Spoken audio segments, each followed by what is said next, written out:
আসসালামু আলাইকুম রহমতুল্লাহি ওবারাকাতু। গ্রামের স্যারের ক্লাসে আপনাদের সকলকে স্বাগতম।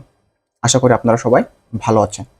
আচ্ছা, তোমরা যখন এখন যে নিঃশ্বাসটা নিচ্ছ না ভাইয়া, ওই একটা নিঃশ্বাসে প্রায় 10⁻²টা কি আছে ভাইয়া? অণু আছে।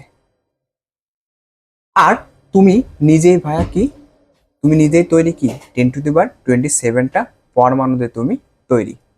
তাহলে আজকে শিখবো ভাইয়া অণু আর পরমাণু আসলে জিনিসটা কি। তাহলে অণু এবং পরমাণু নিয়ে বিস্তারিত কি করব ভাই, আলোচনা করব। তো আমরা কি করব ভাই, এখন শুরু করি। প্রথমত আমাদের পরমাণুটা কি বা পরমাণু কাকে বলে। কোন মৌলের ক্ষুদ্রতম কণা যেটা রাসায়নিক বিক্রিয়ায় অংশ নেয় কিন্তু ভাঙলে সেই মৌলের ধর্ম নষ্ট হয়ে যায় তাকে বলা হয় কি আমাদের পরমাণু। কি বলা হয় ভাই, আমাদের পরমাণু। যেমন কিছু উদাহরণ দেখি। যেমন হাইড্রোজেন একটি কি পরমাণু, অক্সিজেনটা একটি পরমাণু, সোডিয়ামটা একটি পরমাণু, ম্যাগনেসিয়ামটা একটি পরমাণু, কার্বনটা একটি পরমাণু, অক্সিজেনটা একটি পরমাণু, আয়রনটা কি একটি পরমাণু। তাই না ভাই? এখন এগুলো আমরা চিনব কিভাবে, তাই না? তাহলে সংজ্ঞাটা একটু লিখে রাখেন যে কোন মৌলের ক্ষুদ্রতম কণা যেটা রাসায়নিক বিক্রিয়ায় অংশ নেয় কিন্তু ভাঙলে সেই মৌলের ধর্ম নষ্ট হয়ে যায় তাকে বলা হয় পরমাণু। যেমন হাইড্রোজেন, অক্সিজেন, সোডিয়াম, আয়রন। আচ্ছা ভাই, এই হাইড্রোজেন কি ভাঙ্গা যায়? হাইড্রোজেন এখানে একটা না, একটা জিনিস কি ভাঙ্গা যায়? যায় না। অক্সিজেনের কি ভাঙ্গা যায়? যায় না। সোডিয়ামের কি ভাঙ্গা যায়? এখন কিছু কিছু আছে যে সোডিয়াম রে, হ্যাঁ ভাইয়া সোডিয়াম রে ভাঙ্গা যায়, যেমন এ এন আর এ। আসলে বিষয়টা এরকম না, ঠিক আছে? এই বিষয়টা এরকম না। তাহলে এইগুলো হচ্ছে আমাদের কি পরমাণু। এখন আমরা একদম সংক্ষিপ্ত টেকনিকে চিনবো যে কোনটা পরমাণু আর কোনটা হচ্ছে আমাদের অণু। আচ্ছা, সব থেকে চেনার উপায় হচ্ছে কি আমাদের, যে সংকেতে শুধু 1 থেকে 2টা অক্ষর থাকে। কি থাকে ভাই? 1 থেকে 2টা কি থাকবে? অক্ষর থাকবে, কিন্তু নিচে কোনো সংখ্যা থাকবে না। আচ্ছা, আমরা এইগুলো নিয়ে করি ভাই। যেমন এখানে যে আগের যে উদাহরণ দিয়েছিলাম আমরা, যে শুধু হাইড্রোজেন বা একটা অক্ষর না, তাহলে এই হাইড্রোজেনটা একটি পরমাণু। তারপরে অক্সিজেন ভাই, একটা অক্ষর না, নিচে কোনো সংখ্যা আছে? সংখ্যা নাই, তাহলে অক্সিজেনটা একটি পরমাণু। যেমন সোডিয়ামটা বা কয়টা অক্ষর? 2টা অক্ষর। কেন? আমাদের সংজ্ঞা ছিল যে 1 থেকে 2টা অক্ষর থাকবে। তাহলে সোডিয়ামে কয়টা অক্ষর আছে ভাই? সোডিয়ামে আছে আমাদের 2টা অক্ষর, কিন্তু নিচে কোনো সংখ্যা আছে? ছোট কোনো সংখ্যা নাই, এই জন্য সোডিয়ামটা একটি আমাদের পরমাণু। যেমন আয়রনটা কি ভাই? একটা পরমাণু, যখন এখানে 2টা অক্ষর আছে। তারপরে ম্যাগনেসিয়ামটা একটি পরমাণু, কার্বনটা একটি পরমাণু, ঠিক আছে? আয়োডিনটা একটি পরমাণু। কেন ভাইয়া? কারণ ওতে 1 থেকে 2টা অক্ষর আছে কিন্তু কোনো সংখ্যা নাই। তাহলে 1 থেকে 2টা অক্ষর থাকবে কিন্তু নিচে কোনো সংখ্যা থাকবে না, সেটা হচ্ছে আমাদের কি পরমাণু। ক্লিয়ার ভাইয়া? ক্লিয়ার। আচ্ছা, আরো যেমন, তাহলে অণু ভাইয়া কি? একদম সিম্পল। আমরা কি বলতে পারি যে 1 থেকে 2টা অক্ষর থাকবে কিন্তু নিচে কি থাকবে? সংখ্যা থাকবে, তাকে বলা হয় আমাদের অণু, তাই না? এটা আমরা সিম্পলি বলতে পারি।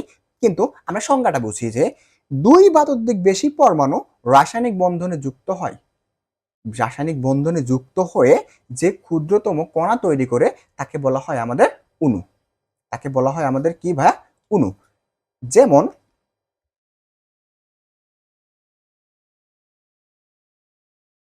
যেমন সংজ্ঞা দিই আমরা, একটা উদাহরণ দিই। যেমন এস, একটা অক্ষর আছে ভাইয়া, এইস একটা অক্ষর আছে কিন্তু নিচে কি ছোট্ট একটা সংখ্যা আছে, তাহলে এটা কি আমাদের একটা অণু, তাই না ভাইয়া? কেন?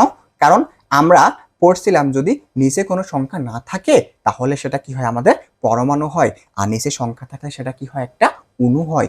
যেমন অক্সিজেনটা কি একটা অণু, পানিটা কি একটা অণু, আয়োডিনটা একটা কি অণু। কেন ভাইয়া? প্রত্যেকে নিচে সংখ্যা আছে এবং 1 থেকে 2টি কি আছে ভাইয়া? অক্ষর আছে। কি আছে ভাইয়া? অক্ষর আছে। ঠিক আছে? তাহলে আরো সংক্ষেপে ট্রিকটা আমাদের মনে রাখার উপায় কি? একদম ট্রিক বলতেছি ভাইয়া, যে নিচে ছোট সংখ্যা থাকলে অণু, আর না থাকলে কি ভাইয়া? পরমাণু। নিচে ছোট সংখ্যা থাকলে অণু, আর না থাকলে কি ভাইয়া? পরমাণু। ক্লিয়ার ভাইয়া? ক্লিয়ার? তাহলে আমি যদি এখন একটা প্রশ্ন দিই যে ভাইয়া তাহলে এটা আমাদের কি হবে, যে Na এটা কি একটা অণু নাকি পরমাণু? যদি আমি এরকম লিখি তাহলে এই সোডিয়ামটা হচ্ছে আমাদের কি একটি ভাইয়া পরমাণু। কেন ভাইয়া? নিচে কোনো সংখ্যা নেই, কিন্তু 1 থেকে 2টা অক্ষর আছে। তাহলে এটা বলতে কি পারি? এটা একটা অণু। কেন অণু ভাইয়া? কারণ নিচে কি আছে? সংখ্যা আছে। তাহলে আমরা ইজিলি বলতে পারতেছি নিচে সংখ্যা থাকলে সেটা কি বোঝায়? আমাদের অণু বোঝায়। ঠিক আছে? আর যদি সংখ্যা না থাকে তাহলে সেটা আমাদের কি বোঝায়? আমাদের পরমাণু বোঝায়। ঠিক আছে ভাইয়া? পরমাণু বোঝায়। এখন তাহলে আরো সোজা কথা ভাইয়া, আরো সোজা কথা কি? অণু হলো পরমাণুর টিম, একা একা থাকতে পারে না। ঠিক আছে? আর হচ্ছে পরমাণুটা হচ্ছে আমাদের একা একা থাকতে পারে, ওর কোনো লাগে না। ঠিক আছে? ক্লিয়ার? অবশ্যই নোট করবেন।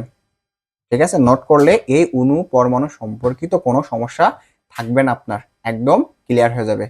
এখন মনে রাখার আরো সহজ ট্রিক আমি বলে দিচ্ছি ভাইয়া। মনে রাখার সহজ ট্রিকটা হচ্ছে কি, আমাদের পরমাণু কি ভাইয়া? একা যোদ্ধা, বড় বীর, আমি একাই লড়বো। কিন্তু অণু কি করে?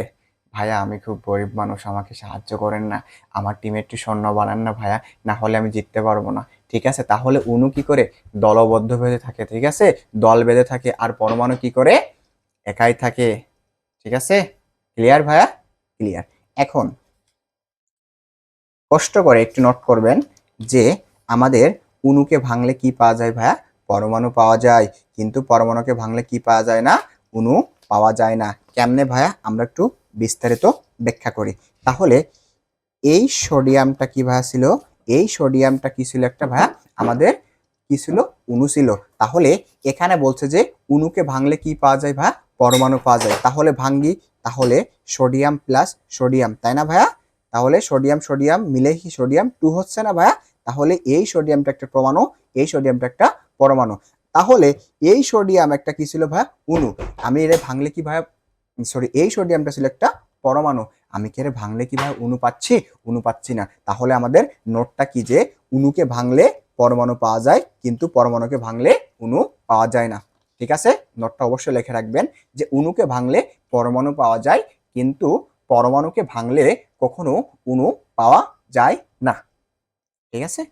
এখন আমি কিছু কুইজ দেব আপনাদের। সেই কুইজটা হচ্ছে সেই কুইজটা হচ্ছে H2 আর 2H, উপরে কোনটা পরমাণু ও কোনটা অণু? বলতে পারবো? হ্যাঁ। এখন প্রশ্ন করতে পারে ভাইয়া আপনি তো বললেন যে সংখ্যা থাকলে হচ্ছে আমাদের কি বোঝায়? অণু বোঝায়। তাহলে এখানে কি দুইটাই অণু?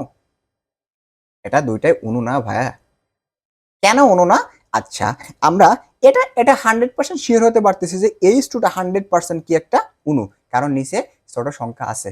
আর নিচে ছোট সংখ্যা থাকা মানে সেটা কি আমাদের অণু, এবং একটা অক্ষর আছে। তাহলে H2টা হচ্ছে একটা অণু। কিন্তু এই 2Hটা কি একটা অণু হবে নাকি একটা পরমাণু হবে? কনফিউজটা ভাই এখানেই থাকে। তাহলে আমরা বিস্তারিত ব্যাখ্যা জেনে নিই। তাহলে H2 মানে কি? একটা হাইড্রোজেনের অণু, যেটা দুইটা হাইড্রোজেন মিলে কি হয়েছে? দুইটা হাইড্রোজেন পরমাণুতে তৈরি হয়েছে। তাহলে H2টা কি? একটা অণু। যেমন যদি আমি H2 এর ভাঙ্গি ভাইয়া, কি হয়? H প্লাস এবং H প্লাস। তাহলে হাইড্রোজেনের দুইটা পরমাণু মিলে হাইড্রোজেনে একটি অণু তৈরি হয়েছে, তাই না ভাইয়া? অবশ্যই। কিন্তু আমাদের মূল সমস্যা ছিল যে 2H বলতে আসলে কি বোঝায়, তাই না? 2H বলতে বোঝায় এখানে আলাদা আলাদা হাইড্রোজেন পরমাণু জোড়া লাগে নাই। আমি আরো সিম্পলি বলতেছি, যদি সামনে কোনো সংখ্যা থাকে সেটা হচ্ছে আমাদের পরমাণু। একমাত্র অণু হইতে গেলে আমাদের নিচে সংখ্যা থাকা লাগবে। ক্লিয়ার ভাইয়া? তাহলে এই 2H মানে কিন্তু অণু নয়, এটা একটা আমাদের পরমাণু। কেন? কারণ দুইটা আলাদা আলাদা হাইড্রোজেন পরমাণু জোড়া লাগে নাই, কিন্তু এখানে সংখ্যা ছিল, জোড়া লাগছে। ক্লিয়ার? তাহলে নিচে সংখ্যা থাকলে হচ্ছে আমাদের অণু বোঝায়, আর তার সামনে সংখ্যা থাকলে সেটা আমাদের পরমাণু বোঝায়। ক্লিয়ার ভাইয়া?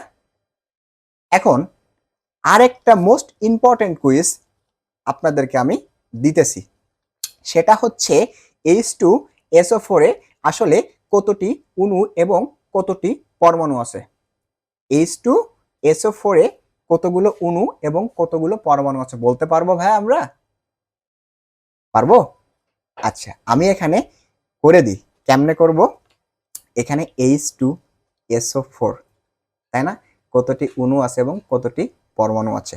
তাহলে আমাদের অণু কিন্তু ভাই এখানে একটি অণু, আর পরমাণু আছে ভাইয়া কয়টি? 7টি। কিভাবে 7টি আছে ভাইয়া? এখন হাইড্রোজেন কয়টা আছে ভাইয়া? হাইড্রোজেন প্লাস হাইড্রোজেন, তাই না? আমরা কি জানছি ভাইয়া? কতগুলো ক্ষুদ্রতম পরমাণু মিলে কি হয়? আমাদের অণু উৎপন্ন হয়। তাহলে আছে কি? সালফার। অক্সিজেন কয়টা আছে ভাইয়া? 4টা আছে।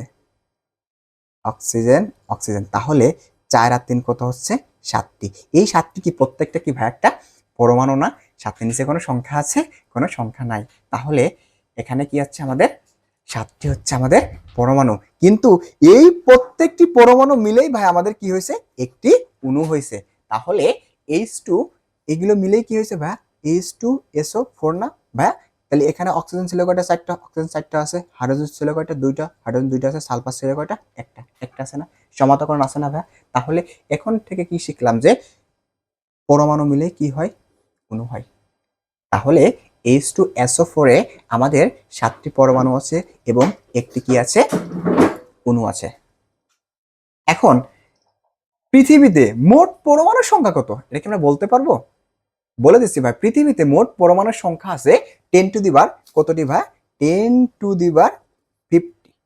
মানে এই 10-এর পারে, এই 10-এর পরে আমাদের 50টা শূন্য দিলে যেটা হয়, ততটি পৃথিবীতে আমাদের পরমাণু আছে। ক্লিয়ার ভাইয়া? সো আশা করি ভালো থাকবেন। আর যখন ক্লাসটা করবেন তখন অবশ্যই কি করবেন? নোট করবেন। নোট করার পরে পরমাণু এবং অণু সম্পর্কিত কোনো সমস্যায় আপনাদের থাকবে না। আর আর একটা রিকোয়েস্ট, আহাদ একাডেমি, যদি ক্লাসটা ভালো লাগে তাহলে সাবস্ক্রাইব করবেন এবং বন্ধুদেরকে কি করবেন? শেয়ার করবেন যারা জানে না। ঠিক আছে? ভালো থাকবেন। আসসালামু আলাইকুম। আল্লাহ হাফেজ।